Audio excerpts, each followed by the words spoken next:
데살로니가전서 5장 19절. Today's scripture is 1 Thessalonians chapter 5:19. 다 같이 Do not quench the spirit. 읽겠습니다. 시작. 성령을 소멸치 말며. Do not quench the spirit. Amen. 너무 간단하죠? Very simple. 데살로니가 이 교인들이 처음 예수를 믿을 때 얼마나 많은 핍박이 있었는지 모릅니다. It's amazing how much persecutions the Thessalonians faced when they first tried to believe in Christ. 그래서 그곳에서 복음을 전하던 바울은요, 그것을 도망치듯 나왔습니다. So even Paul, when he was actually evangelizing there, he ended up running away from it all at one point in time. 그렇기 때문에 이 도망치듯 나온 바울이 생각할 때 그 남겨져 있는 성도들의 소식이 늘 궁금한 거예요. So from his perspective, he's always wondering what happened to the rest of the Christians there. 그러던 중에 그들이 믿음을 지키고 있다는 소식을 듣고 기뻐합니다. Amidst all that, he hears that, those Christians, those people that he left behind, they are still with Christ, with belief, with faith. 그래서 그 소식을 듣고 너무 기뻐서 격려하는 편지를 쓰게 되는데 그게 데살로니가 전서입니다. And so he leads him to write this epistle, basically letter to them to encourage those who are remaining as a Christian. And that's Thessalonians. 그 권면의 내용 중에 한 구절이 오늘 이 성령을 소멸치 말라 이 말씀입니다. And one of the scriptures out of that, as we stated today, is today's statement. Do not quench the spirit. 오늘 여러분에게 이렇게 하는 이 말씀은 정말 중요한 말씀입니다. It is a very, very important words that I want to relay to you. 이 말씀은 하나님께서 모세에게 준 명령을 생각나게 하는 말씀이에요. These words, these commandments remind you of what God has provided to Moses. 성막에서 이 제사를 책임진 제사장들이 매일매일 해야 할 일이 있었습니다. There was something that the priest had to do at the tent of meeting on daily basis. 이거는요, 하나님께서 그들에게 내려주신 불을 끄지 않는 일이에요. 꺼지지 않도록 하는 일. And that is to keep the fire burning in the altar that God has provided. 우리 그 말씀 한번 찾아봅시다. Let's take a look at the scripture. 이게 어떻게 안 되네. 자, 한번 같이 읽어봐요. 시작. 단 위의 불은 항상 피워 꺼지지 않게 할지니 제사장은 아침마다 나무를 그 위에 태우고 번제물은 그 위에 벌려놓고 화목제의 기름을 그 위에 살을 찌며 불은 끊이지 않고 단 위에 피워 꺼지지 않게 할지니라. 아멘. 이 무슨 말인지 알겠습니까? 이 불은요, 처음 시작이 사람이 한 게 아니에요. 하나님이 내려주신 거예요. 그렇기 때문에 이 불을 꺼지지 않도록 해야 되는 겁니다. We must understand the fire in the altar never got started by a human being. It was something that God has provided. Therefore, it must not go out. 오늘 성령을 소멸치 말라 하는 이 말씀은요, 우리 마음 가운데 계신 성령 하나님을 제단불로 비유하는 거예요. So in today's scripture, do not quench the spirit. By that we mean we are comparing the spirit to the fire that's in the altar that God has given us. 그러니까 성령 하나님은 구약 시대 제단의 불과 같은 거예요. Therefore, the Holy Spirit is like the fire again in the altar in the Old Testament time.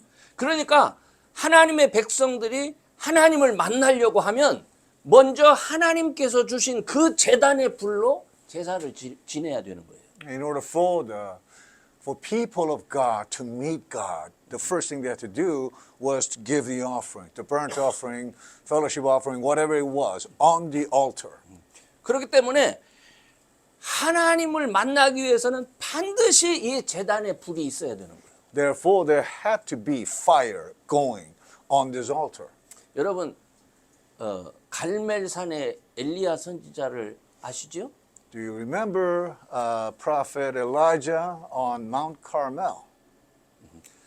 그때 갈멜산에서 그 엘리야 선지자가 바알과 아세라 신을 섬기는 850명의 사람들을 불러서 대결을 합니다. So on that one day, he calls up, he challenges all 850 priests of Baal and Asherah. 거기서 엘리야가 말하죠. 야, 어떤 신이 참신인지 한번 대결하자. And Elijah at that time challenges them all. Let's see whose God is true God. 그 증명하는 방법이 뭐냐면 각각 제단을 2개를 쌓아요. 바알과 아세라 신을 위한 제단, 그리고 하나님을 위한 제단, 그리고 거기에다가 장작을 쌓고 그 다음에 희생 제물을 송아지 한 마리씩을 올려놓는 거예요. 각자. So way to actually identify which God is true God, this was his method, is that we will have 2 altars, one dedicated for Baal and Asherah, on the other one dedicated for Yahweh God.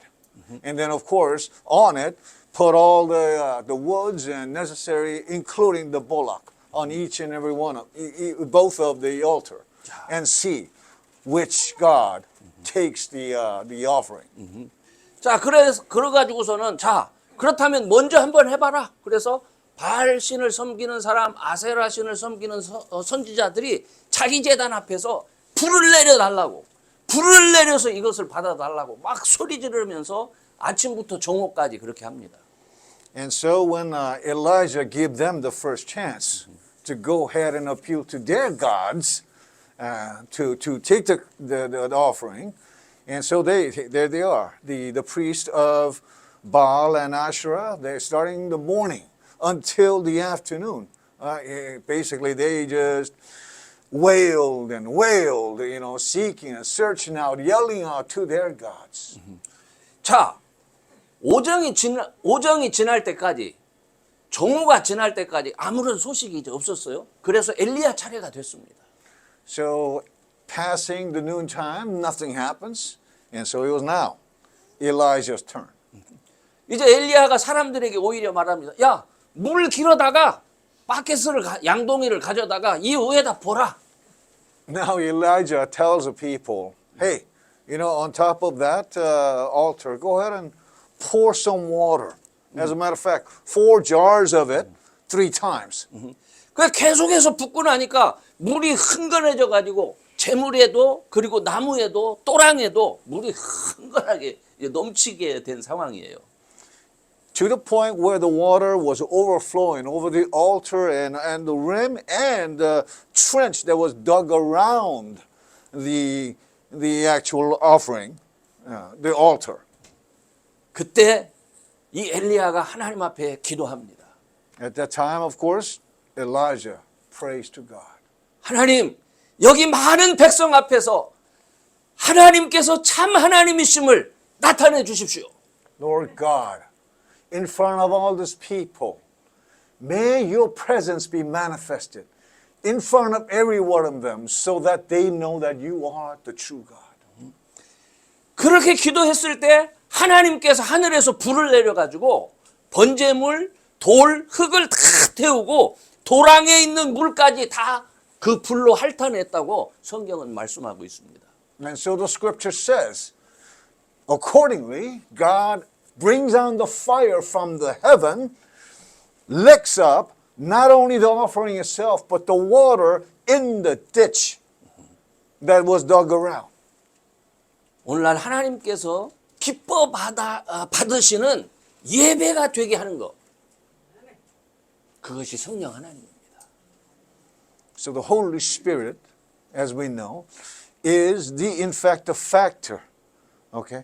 The factor that allows God to receive our worship. 성도들에게 이 성령 하나님은 구약 시대의 번제단의 불과 같은 존재예요. Again, the Holy Spirit is like the fire in the altar of the Old Testament. 다 다른 영으로는 하나님께 갈 수가 없어요. You cannot approach God other 예배를 than 드릴 through 수도 Holy 없어요. Spirit. You cannot worship Him other than through the Holy Spirit. 그래서 바울은 성령 하나님을 마음 중심에서 떠나지 않도록 하라 이렇게 말씀하는 거예요. And therefore, Paul commands and appeals to everyone, saying, "Do not depart from the Holy Spirit." 제가 오랫동안 이렇게 교회 생활을 하면서 경험한 아주 아픈 것이 있습니다. Let me share my experience with you, some painful one in the past. 제가 목사지만 성령 하나님과 그렇게 함께하지 못한 그런 시간이 있었던 것 같아요.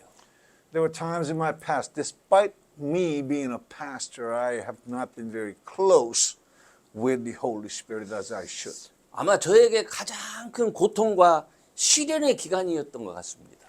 Probably the worst time in my life, the most tormenting time. 내가 이러면 안 돼. 내가 성령 하나님의 인도하심을 받아야 돼라고 깨달은 이후에는 After I realized that I really should be with the Holy Spirit, once I realized that, 그 회복의 시간이 너무 많이 걸렸어요. the time of restoration, it was simply just too long.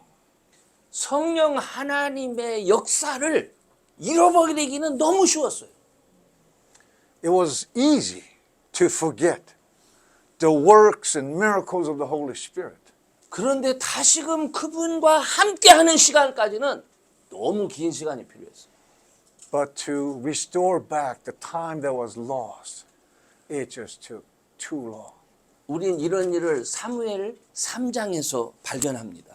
We find this sort of things in 1 Samuel chapter 3, 엘리 제사장에 대한 얘기가 그거예요. talking about the priest called Eli. 그때 사무엘이 엘리 앞에서 여호와를 섬길 때라고 성경은 말하고 있어요. There was a time when Samuel was being taught by Eli.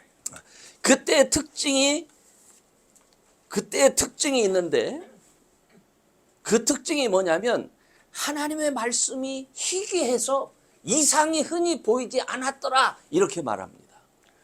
So at the time it was described, the characteristics of that time period was that God's word was so rare, they just didn't see visions. 이 말씀은요, 엘리 제사장의 상태를 말하는 거예요. That description basically lays out Eli's spiritual situation. 하나님의 말씀은 희귀하고 이상은 보이지 않더라. Words of God was rare. And the visions just did not appear. 그런데 엘리의 건강 상태까지 문제가 생깁니다. And then comes the physical ailments of Eli. 엘리의 눈은 점점 어두워서 잘 보이지도 않습니다. His eyes got dimmer and dimmer to the point where he couldn't see. 그런 상태에서 엘리가 그 상태를 극복하기 위해서 하나님을 찾지도 않습니다. Unfortunately, he doesn't even seek God in order to overcome the impediments. 그냥 자기 처소에 누워서 잠자는 자로 묘사되고 있는 거예요. He was described rather just to sit or lie down in his place, the usual place. 하나님은 더 이상 그를 찾지 않습니다. And God no longer searches out for him. 그의 두 아들이 성만 문 앞에서 어떤 죄를 짓고 있는지 알려줘도 Despite the fact that God has informed Eli what his two sons are doing in front of the tent of the meeting, 그는 그 자식들의 죄를 심각하게 생각하지 않습니다. he does not take his son's deeds very seriously. 자녀의 죄를 알면서도 하나님 앞에 구원을 요청하며 간절히 매달리지도 않습니다. Nor does he ask God, just appealing to him about the sins that his sons are committing. 그냥 처소에 누워서 잠을 잘 뿐이에요. Instead, he just lays in his place and 그래서 sleeps. 하나님은 그와 함께 하지 않으셨고 결국 그에게 속한 모든 것을 파괴시켰습니다. And therefore, God was no longer with him and ended up leaving him, left to be destroyed completely. 오늘 우리는 이렇게 하나님의 말씀이 임하지 않는 사람이 되지 않도록 조심해야 되는 거예요. And today, we must be careful not to end up like this. 그것이 성령을 소멸치 말라라고 명하신 이유입니다. And that's the reason why the commandment, instruction, do not quench the Holy Spirit. 여러분, 우리는 이 세상을 초월해서 하나님의 세계에 초청받은 사람들입니다. We have to remember that we all have been invited to the world of God, kingdom of God. 그렇기 때문에 우리는 하나님의 세계를 알려야 되고 그 영적인 세계를 사모해야 돼요. Therefore, we need to make our efforts to find out what the kingdom of God is like.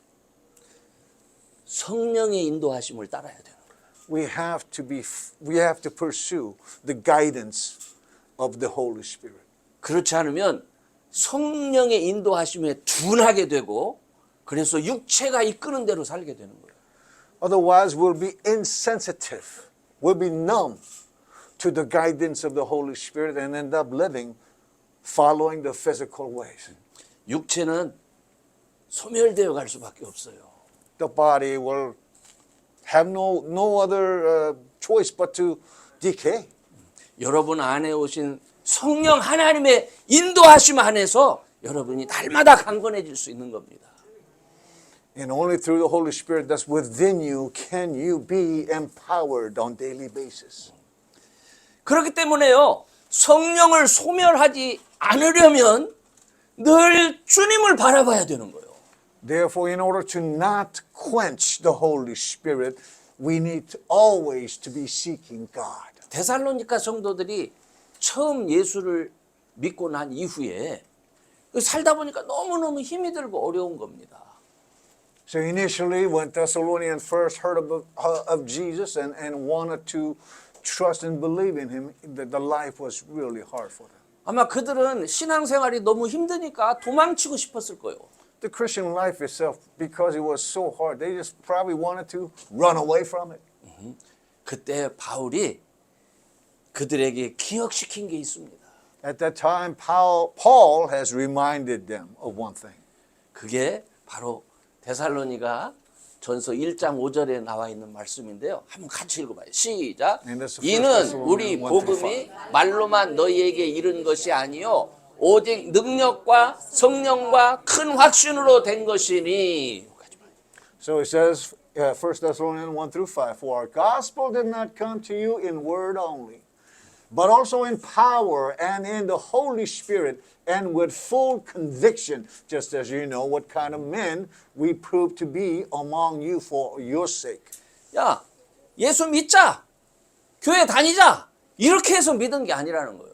It's not like, oh, you know, let's believe in Jesus. Let's go to church. That's not how it all started. 그들은 능력과 성령과 확신을 경험한 사람들이에요. It started with the conviction and confirmation of the power and the Holy Spirit, you know, full conviction. 오늘날 안타까운 것은요. 많은 사람들의 믿음이 그냥 말로만 시작하고 있다는 거예요. Regretfully, today's world, you know, most of our faith, 그러다 Christian 보니까 life started with simply hearing words. 그러다 보니까 그냥 교회를 한번 나가 주는 거예요. So it comes to a point where, you know, I might just attend the church one time for a year. 근데 놀라운 것은 성령 하나님은 그것조차도 기뻐하신다는 거죠. Interestingly enough, the Holy Spirit is even happy for that. 그렇기 때문에 그들을 기뻐하시고 처음에 그들이 교회 나오는 것을 그들의 마음속에 느낄 수 있어요. 아, 괜히 기뻐. And so the Holy Spirit is happy. Simply the fact that they came to church. 그런데 문제가 뭡니까? 성령 하나님의 존재를 모르잖아요. But what's the problem? You don't know. Those individuals that just came to church one day at the request of someone doesn't understand Holy Spirit. 그래서 기도하면서 영적 친밀감을 쌓아가지를 못해요. And therefore they cannot build on that. Build the spiritual life based on that because they simply don't have a foundation. 그러다 보니까 금방 실망하는 사람들이 많습니다. And so that kind of things often lead to disappointment. 여러분, 성도들이 성령 하나님과 가까워질 수 있는 가장 좋은 방법이 뭔지 아세요? You know what the easiest or the best way that the Christians come close to Holy Spirit? 기도입니다. Prayer. 기도보다 더 좋은 방법은 없습니다. There's nothing better than prayer. 그래서 우리 이 말씀을 한번 누가복음 11장 13절 예수님께서 하신 말씀이요. 한번 다 같이 읽어봅시다. 시작. 너희가 악할지라도 좋은 것을 자식에게 줄 줄 알거든 하물며 너희 천부께서 구하는 자에게 성령을 주시지 않겠느냐. 뭐요? 성령. 구하는 자. 왜 구하는 자에게 성령을 주시죠? 이게 좋은 것이기 때문에 그렇습니다. So looking at Luke 11:13, if you then being evil know how to give good gifts to your children, how much more will your heavenly Father give the Holy Spirit to those who ask him? What does a father give? The Holy Spirit. 제가 살아오면서요, 저도 정말 제가 감당할 수 없을 만큼의 힘든 그런 상황을 경험한 적이 있습니다. Again, there were times that I went through where I just simply could not handle the situation, 그래서 그때 저는 기도할 힘이 없었어요. and I did not have the power to pray 제가 너무 지쳐 있는 거예요. because I was so exhausted. 이제 목사임에도 불구하고 그냥 교회 예배 스케줄, 모임 계획 그냥 따라가는 거예요. Despite the fact that I am a pastor, I just kind of follow along the schedule. 아마 그때 내가 알지 못하는 어떤 분들의 기도가 없었다면 그때 저는 쓰러졌을 겁니다. Probably had it not been for the prayers whom I don't even know, I'm sure someone must have prayed for me. I would have never made it. 그때 제가 더 성령 하나님을 의지해서 기도해야 했었는데 전 그러지 못했어요. Although I should have just relied on the Holy Spirit and prayed, but I couldn't. 이 경험이 저로 하여금 지친 성도들을 위해서 기도하는 것이 중요하구나 하는 걸 알았어요. What it did do is it made me realize how important it is for the churchgoers, church attendants, the Christians who are failing, who are struggling right now. How important it is for you to hold on to the Holy Spirit and pray. 혹시 여러분을 둘러싼 어떤 문제 때문에 기도하지 못하고 고민할 때가 있습니까? Do you often fail to pray and just get in the rut of worrying simply because of the big impediments, big obstacles in your way? 기도하지 못하고 좌절만 하지는 않습니까? Do you just kind of run into despair without prayers? 여러분, 나는 하나님의 사랑을 받는 자녀다 라는 믿음의 확신을 갖기 바랍니다. I pray that you would have that confirmation that I am a child of God. 기도하면서 자녀답게 한번 일어나 보시기 바랍니다. And I pray that through that prayer that you'll be able to stand up on your own as a child of God. 여러분에게 찾아오신 성령 하나님을 소멸치 말고 Do not quench the spirit that comes to you. 육의 환경이 힘들고 어려워도 Despite the circumstances, the hardship, 하나님의 능력이 나를 지켜주신다는 확신을 갖기 바랍니다. I pray that you would have that conviction that power of God will be with me. 성령 하나님의 인도하심 가운데 꼭 기도할 수 있는 여러분 되기를 주의 이름으로 축원합니다. And I pray that you continue to pray until with the Holy Spirit within you. 이제 마지막으로 여러분이 기억해야 될 게 있어요. And there's one last thing that you need to remember. 놀랍게도 여러분의 몸이 성령 하나님이 거하시는 곳이라는 겁니다. And it's the fact that your body is a dwelling place for the Holy Spirit. 자, 우리 이 말씀을 한번 Let's look at this 읽어보시죠. verse. 고린도전서 3장 16절입니다. 자, 시작.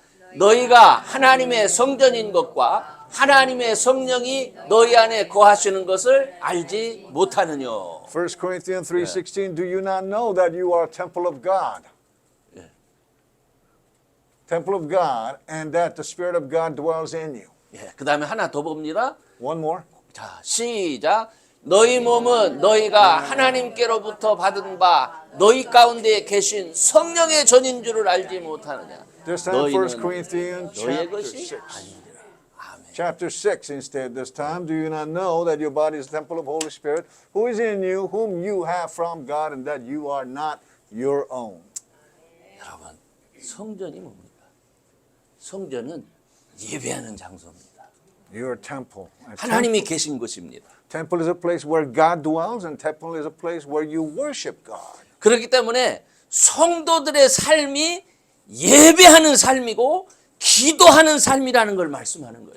Therefore, the lives of Christians should be a life of worship, life of trusting in God. 바울이 로마 교회 성도들에게 말합니다. So Paul tells the Christians of Rome, 너희 몸을 하나님이 기뻐하시는 거룩한 산 제사로 드려라. give yourself as a living sacrifice to the Lord. 우리의 삶이 늘 하나님과 함께하며 하나님을 경배하는 삶이 되기를 축복합니다. And I pray that our lives will be the lives that are always with God and always worshiping God. 근데 사실은 모든 성도들이 이렇게 되기를 기대하죠. Yes, we actually do pray that all Christians end up in this way. 그러나 때때로 여러분이 현실적으로 힘든 문제들이 여러분을 낙심케 합니다. But it is true that at times some of our hardship, the issues and problems in our lives do put us in despair. 하나님이 나의 도우심이 아닌 것 같아요. It seems that God's not helping me. 그래서 세상에서 해결책을 찾으려고 방황합니다. And so we try to find the solution out there in the world. 근데 여러분, 하나님은 결코 우리를 버리지 않습니다. Do remember though, God will never, never let you go. 하나님은요, 우리가 세상에서 믿음을 지키고 거룩한 삶을 살아내기를 원하시는 분입니다. Because God wants us to hold on to our faith and live the holy life in this world. 그래서 믿는 자들이 이전에 누려보지 못했던 큰 일을 행할 수 있는 사람, 그래서 세상의 많은 사람들이 여러분의 모습을 보기를 원합니다. So that the believers may be able to accomplish things that just simply no others could. And so that the rest of the world could see and understand that you belong to God. 그래서요, 구약 성경을 제가 지금 한 구절 더 보려고 그랬는데, 자, 우리 다 같이 한번 읽어봐요. 시작. 내 열조도 알지 못하던 만나를 광야에서 내게 먹이셨나니 이는 다 너를 낮추시며 너를 시험하사 마침내 내게 복을 주려 하심이니라. One Old Testament is Deuteronomy 8:16. In the wilderness he fed you manna, which your fathers did not know, that he might humble you and that he might test you to do good for you in the end. 여러분, 어려울 때 믿음으로 잘 견디시기 바랍니다. Amidst our hardship, I pray that you would persevere in faith. 성전은 가장 귀하고 아름다운 곳으로 채워지는 곳입니다. Temple is the most precious and it's filled with most beautiful things. 그것은 하나님의 영광이 가득한 곳입니다. And that's where the glory of God is filled in abundance. 여러분의 몸이 이런 온전한 성전이 되기 위해서는 In order for you to be the true temple of God, 쓴 뿌리도 제거해야 되고 you got to get rid of that bitter root. 말씀에 순종해서 걸어보지 못한 길도 한번 걸어보셔야 됩니다. Following, obeying to the scripture, actually take a walk into places that you've never been. 그렇기 때문에 많은 것들이 여러분의 삶 속에서 하나님의 테스트로 쓰여질 수 있는 거예요. And therefore, so many things within your life may be tested or be used as a test within God. 그렇기 때문에 포기하지 말고 Therefore, 낙심하지 말고 never give up, never despair. 함께 기도하고 위로하면서 Always praying together and encouraging each other. 이 믿음의 시험을 이겨내시기 바랍니다. Overcome the test, the trial of faith. 그래서 하나님이 계획해 놓으신 복된 것들로 정말 여러분의 삶을 채워 나가시기 바랍니다. And I need you to fill up your life with all the things that God has planned for you. 네, 이제 결론적으로 말씀을 드립니다. Lead to conclusion here. 교회 다니면서 예배 출석한다고 해서 성령 하나님이 함께 하는 게 아니에요. Just because you attend church doesn't mean the Holy Spirit is with you. 우리는 성경 안에서 많은 제사장들이, 왕들이, 성경학자들이 성령 하나님과 상관없이 살다가 멸망당하는 걸 봤습니다. There are so many events in the scriptures where the spiritual leaders, priests even, they just simply went down the drain. 하나님은 우리들에게 그들이 추구했던 삶을 다 가르쳐 주셨어요. And so God has taught us what they had pursued. 그들은 육체의 욕망을 따라 살았습니다. They followed the ambition of the physical. 하나님의 말씀보다 육체의 쾌락과 즐거움을 더 좋아했습니다. Instead of following the words of God, they sought out for the pleasure of the world. 하나님의 기쁨이 되기보다는 자신의 일락을 더 중요하게 생각했던 겁니다. Rather than to be delight of God, they pursued their own pleasure. 오늘 저와 여러분을 택하신 성령 하나님이 지금 우리와 함께 하십니다. The Holy Spirit who have selected you, chosen you, is now with us. 그분은 우리를 통해서 당신의 능력이 나타나기를 원하세요. He wants His power to manifest through us. 그렇지만 성령 하나님을 의식하지 못하고 육체의 욕심과 소원을 따라서 산다면 However, if you do not recognize the Holy Spirit, or acknowledge Him, and instead pursue the desires of the physical world, 우리는 교회 안에 있으면서도 성령을 소멸시키는 자가 되는 거예요. despite the fact that we are within the church, we will still be quenching the Spirit. 교회에 다니면서도 하나님의 일하심을 전혀 경험할 수 없게 되는 거예요. Even though you are at the church, you will not experience the work of God. 기도하며 성령의 은사도 받고 Through prayers, receive the gift of the Holy Spirit, 성령 충만도 확인하면서 to be filled with the Holy Spirit and having that conviction, 성도를 섬기고 to serve others 기쁨으로 in joy. 하나님을 예배하는 자들이 되시기를 주님의 이름으로 축원합니다. I pray that you worship God in the name of Jesus.